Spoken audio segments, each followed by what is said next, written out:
بسم اللہ الرحمن الرحیم۔ السلام علیکم۔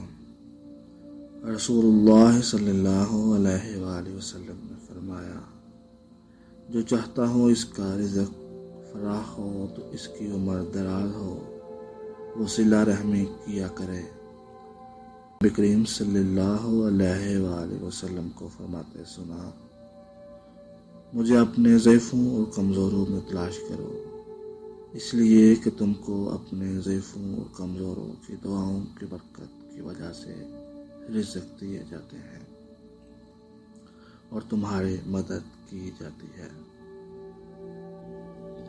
رسول اللہ صلی اللہ علیہ وآلہ وسلم نے فرمایا، اگر تم اللہ پر بھروسہ کرو جیسا اس پر بھروسہ کرنے کا حق ہے، تمہیں اس طرح رزق ملے گا جیسا کہ پرندوں کو ملتا ہے۔ صبح کو وہ بھوکے نکلتے ہیں اور شام کو آسودہ واپس آتے ہیں۔ نبی کریم صلی اللہ علیہ وآلہ وسلم گھر میں داخل ہوئے تو روٹی کا ایک ٹکڑا پڑا ہوا تھا۔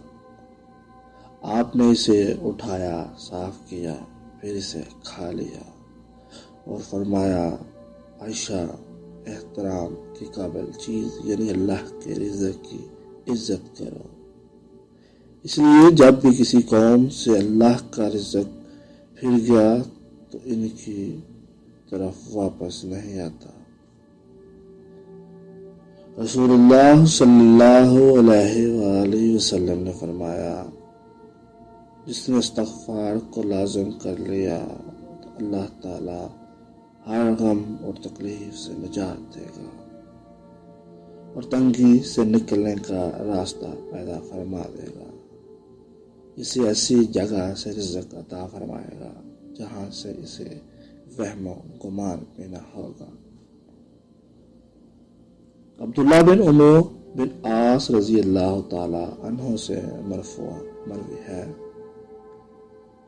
جو شخص مسلمان ہو گیا اور اسے گزرے جتنا رزق دیا گیا، اللہ نے اسے جو دیا اس پر قناعت کی توفیق دے دی تو وہ کامیاب ہو گیا۔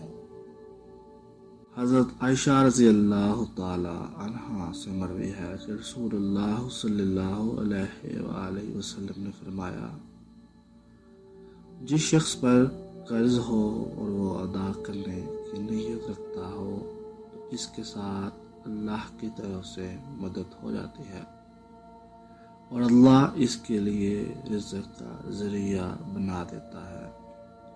حضرت جابر رضی اللہ تعالی عنہ سے مروی ہے کہ رسول اللہ صلی اللہ علیہ وآلہ وسلم کا ارشاد ہے، اگر ابن آدم اپنے رزق سے اس طرح بھاگے جس طرح موت سے بھاگتا ہے، تب بھی اس کا رزق اس تک پالے گا جیسے اسے موت پا لیتی ہے۔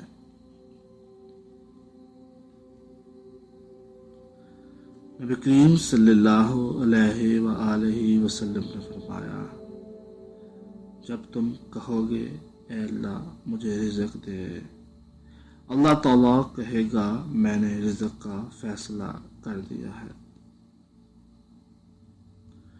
قرآن پاک میں اللہ تعالیٰ فرماتے ہیں، بے شک اللہ ہی بڑا روزی دینے والا اور زبردست طاقت والا ہے۔